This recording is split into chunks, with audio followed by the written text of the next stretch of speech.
Ladies and gentlemen, I'm so happy to have this next guest back on the show. She is one of my favorite guests. Been a fan of hers literally since before she was in the UFC.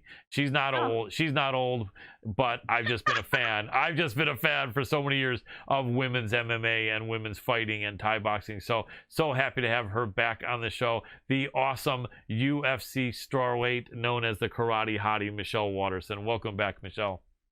Thank you for having me. And I guess like if you're talking about like fight wise, Yep, I guess right. you could call me old. Ah, I've been around for a while. I've been fighting professionally for over 13 years now, 14. Yeah. Yeah, definitely doesn't make you old, but makes you experienced, definitely. And you're still absolutely looking great and fighting great, and you have so much experience. I remember back to when you started out fighting Muay Thai, and as I mentioned to you, I watched you on Fight Girls on Oxygen Network, which was amazing. Also with Felice Herrig and Gina Carano was the coach, and Lisa King and some other amazing people, right? And so I've been a fan of yours for a while, but I remember when you first started fighting MMA, striking was your background, and I think it was on HDNet Fights, which was before Access TV, where you caught that amazing armbar in one of these fights in a smaller promotion, and everyone was like, what the hell, Michelle Waterson catching an armbar, and we're like, wow. And they're like, look at that. And I remember that was like a highlight reel, I think, because people were like, how does this girl who is a Muay Thai girl catch such a slick armbar in MMA? Do you remember when that was and what promotion that was in? If I am thinking about the same armor that you're thinking about, I want to say it was on it was a Strike Force fight. And Okay. that's the only time I had fought for Strike Force. And if it's the same one we're thinking about, I went to kick her. She caught my kick. I knew we were going down, and I figured, hey, we're going down. I might as well capitalize on this position and try to get this armbar. So it was kind of like a mix between a flying armbar, like slash, just get my leg over her head armbar. And I won the fight. It was so amazing. That was awesome. Was that your first win by submission? No, actually, it's funny. My fight name is the Karate Hottie. I have a background, a foundation. It's probably better for me to put it now in karate, American freestyle karate.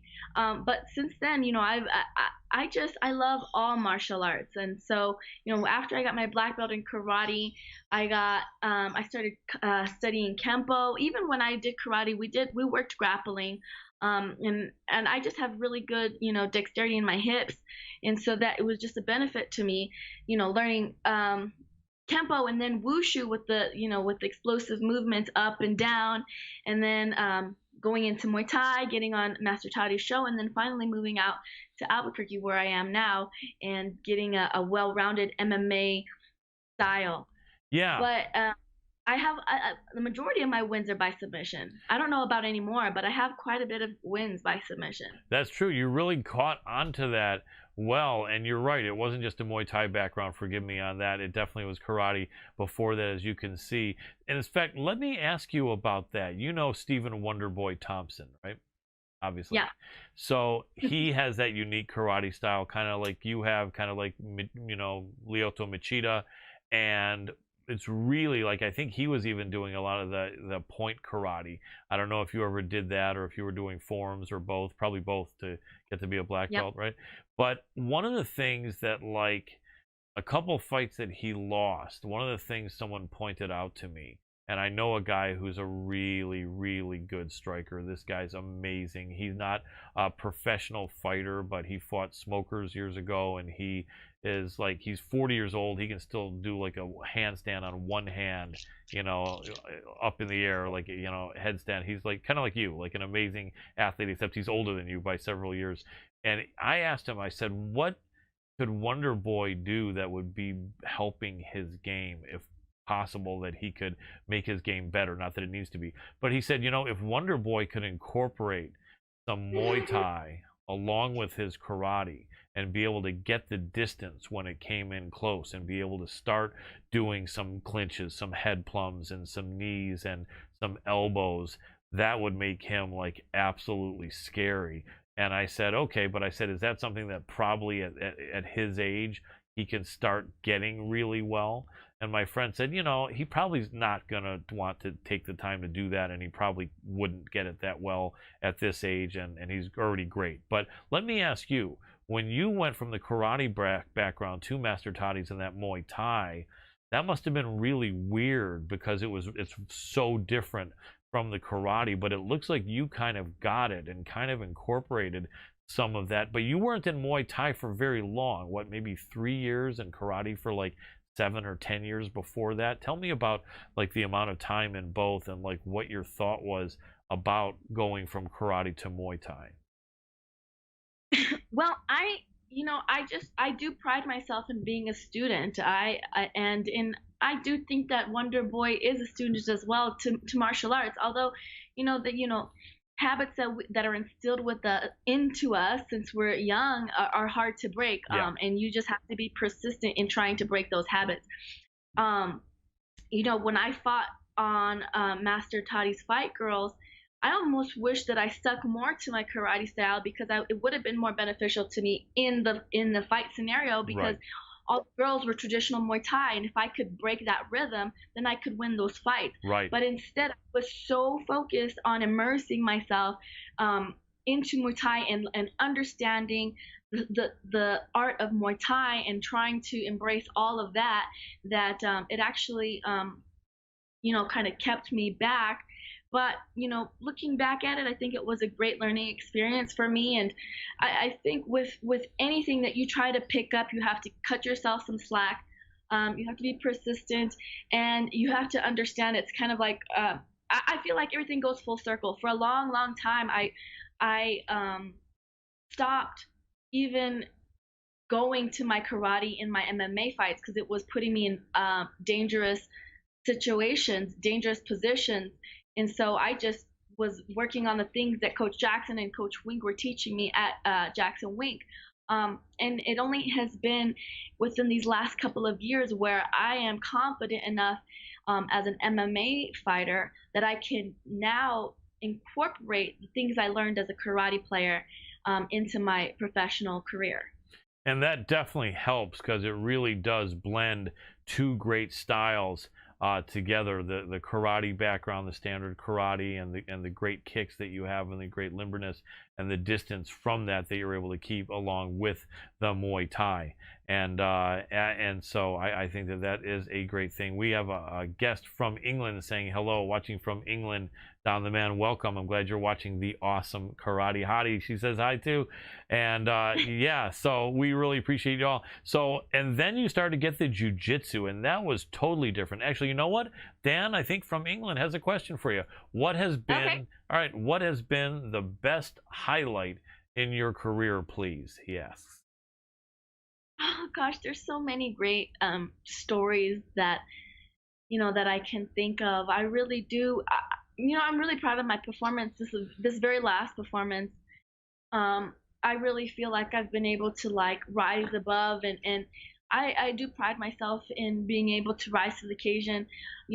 Angela and I were not meant to fight for the main event, but within a week's notice, we accepted the challenge. We went from 3 5-minute rounds to 5 5-minute rounds. We got fight of the night, and I won that fight, and it really, proved to myself that this is where I belong. I belong at the top. So that was, a memorable fight for me. It was like, a great performance on my end, just both technically and just heart and grit towards those championship rounds. I think about the fight with me against Jessica Panay in Invicta when I was the contender coming in to challenge her for the 105 belt. That is one of the fights that also stand out to me because I was a huge underdog, 10-1 underdog. I was coming, no belt BJJ coming in, getting ready to fight a brown belt BJJ who was the champ, and nobody gave me the time of day, and I actually got to beat her with the submission. Yes. So, I remember It that. What was that? An arm triangle choke from the top, or remind me what that was? Was that it, or something else? was actually an arm bar, but it wasn't a complete arm bar. I was trying to transition to her back, and Ah, was squaring back up with me. I caught her arm and I just wrenched it. that was, Tap. and yeah, and that was amazing because like if they were doing prop bets, you submitting Jessica Penne a brown belt would have been like a payoff of like 1,000 to 1 probably because you Right? know what were the odds. Were you concerned about that fight? Like were you, I mean, because obviously as you know now from training jiu-jitsu for many years, is that the closer you get to someone else that knows jiu-jitsu, the more danger you're putting yourself in. So if you're tying up with someone, if you're getting close to someone who's a way better jiu-jitsu player than you, it is pretty dangerous. Now, you obviously had confidence in yourself, but as far as the level she was at, it was definitely a higher level. Were you just like young and saying what the hell, you know, or were you just like, you know, confident that even though you didn't have any belts yet, that you really had the athleticism down? What made you think to try to submit Jessica Penne a brown belt? I think on paper she was better than me, but I had the experience behind me to grapple with her. You know, like like I said, like with all my wins, like I actually when we squared up to fight, I had more fights under my belt than she did, and I had the same amount of submissions under my belt than she did. You know, the more I got to talking to my coaches about it, they're like, "She's a brown belt, okay." And how many fights have you won with submission?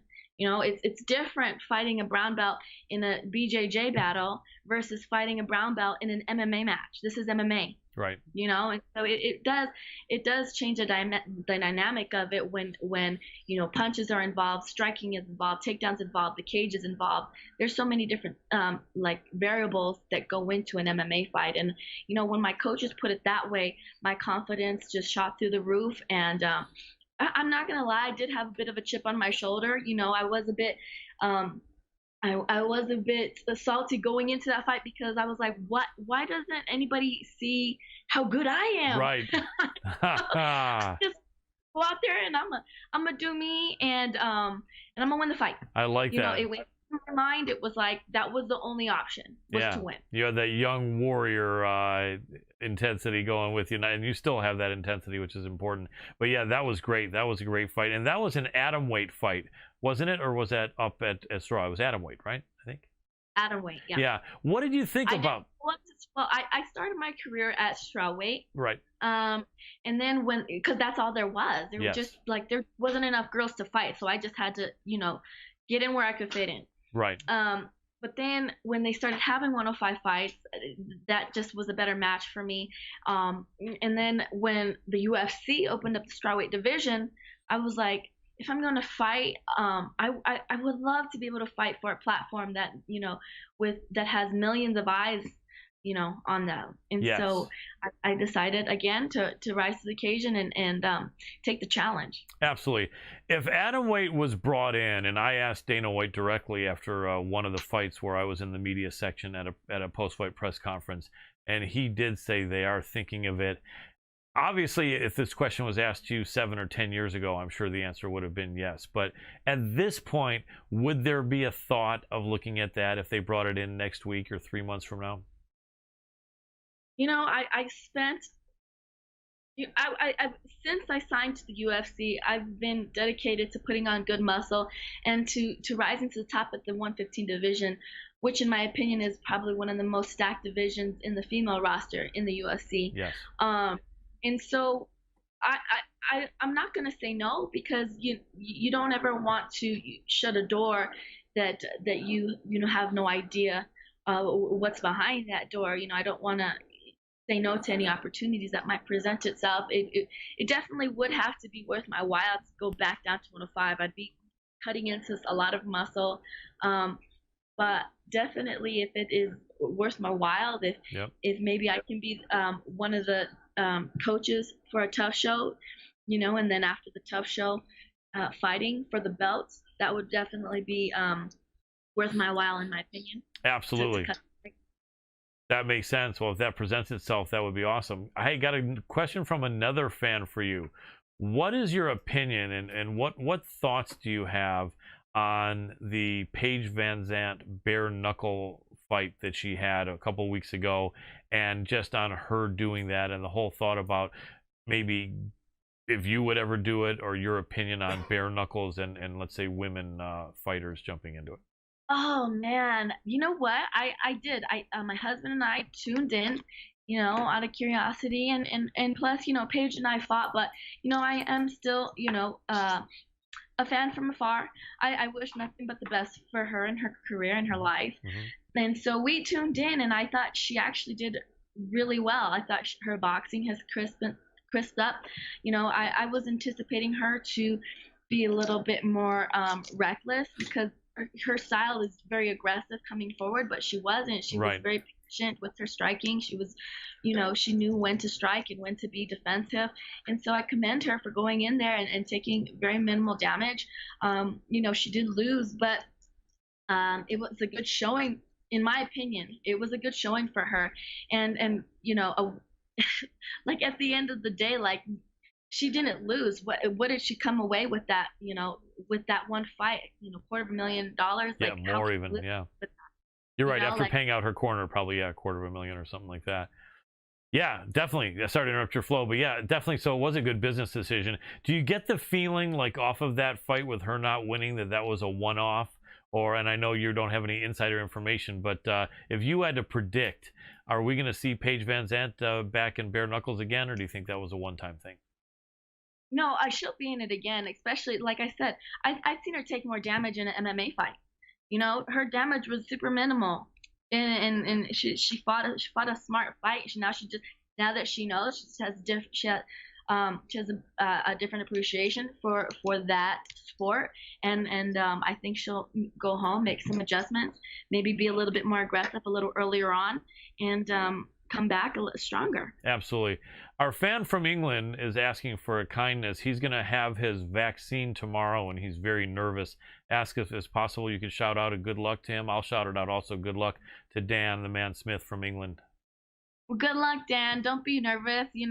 After you get the vaccine, I think, it'll be a weight off your shoulders, and you'll feel like you can get out and about and do things. Thank you so much for that, Michelle. He said it would make his evening, and I'm sure he's going to write again that it has. We really appreciate that. It's crazy times. It really is, isn't it? And for fighters, with all the pandemic stuff and fighting in front of no crowd, and, it's just, very weird times. And speaking about that, I think you have a fight signed, right? Or no? I do not. I was actually supposed to fight in January, and we had family matters that we had to take care of. That was more pressing. And understood. Who was that against, may I ask? I was supposed to fight Amanda Rivas. That's right. Wow. Now, is that a fight you would like? Although it's interesting now, she kind of got a little bit exposed by Michelle Rodriguez, not Michelle Rodriguez, by Marina Rodriguez. And I say that with all respect. In fact, let me even backtrack on that. Not exposed. She was a killer. She's an amazing fighter still. She did fight someone whose striking was better and who was very tough and who I think was underrated and did not win that fight. But off of that, would you maybe be down for Marina Rodriguez, or what do you think of that fight there? Marina looked like a beast. Yeah, absolutely. And I don't think you're wrong in saying that she was exposed. There are always things that expose our weaknesses when we go into a fight. And so, she had, Amanda had a lot of success in the beginning of her MMA career. And so, rightfully so, there's a lot of hype behind her.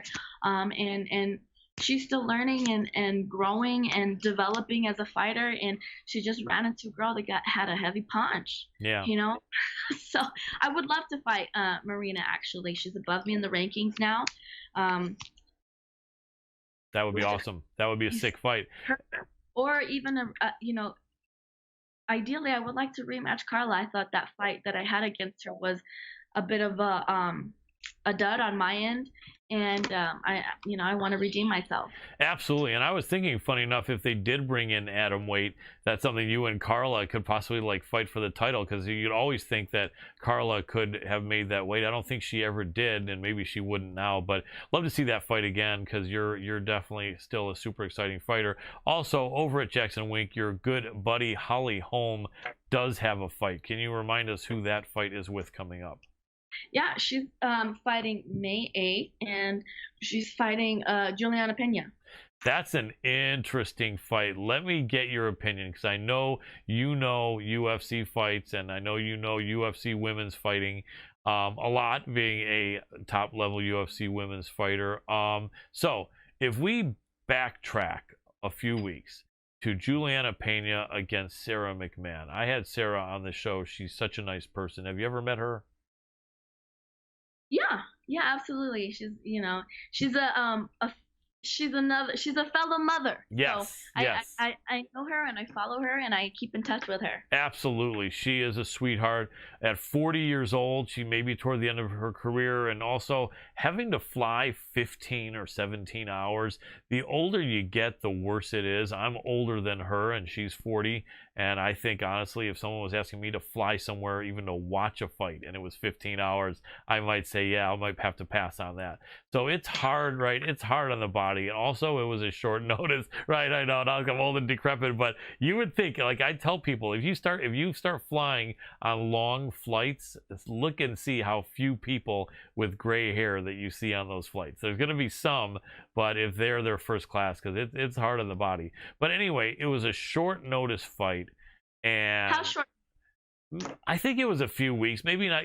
I guess maybe it wasn't the shortest, but it wasn't a full camp. But no one's getting a full camp during the pandemic, right? I think it was a few, 2-3 weeks or something, and then she had to fly over there, and I remember she was working out on the plane, and she did everything she could, and the first round was all Sarah McMahon, and then it looks like in the second round, I asked my friends that are wrestlers what happened, because Sarah's a wrestler. And my friends that are wrestlers said it looks like something just was totally gone coming into the second round. She wasn't popping up and down on her feet. She wasn't, looking quick. She wasn't shooting low. It looked almost like, the long plane trip or something hit her, because in the second round, it looks like what we saw in the first round kind of had gone. I'm not trying to rip on her at all. I think she's awesome. And at 40 years old, she's a stud to be doing this. But I just think it's possible that, that not to take away the big victory from Juliana Pena, but I kind of feel like just something went wrong with Sarah going into that second round. And I don't know, what I'm asking for you to comment on that. You don't have to, but I just think that Sarah could have won that fight. She was winning that fight, and I just think something went against her, and I just think Holly's gonna own Juliana Pena. No hate on Juliana Pena, but all right. But give me your thoughts, if you would, on the.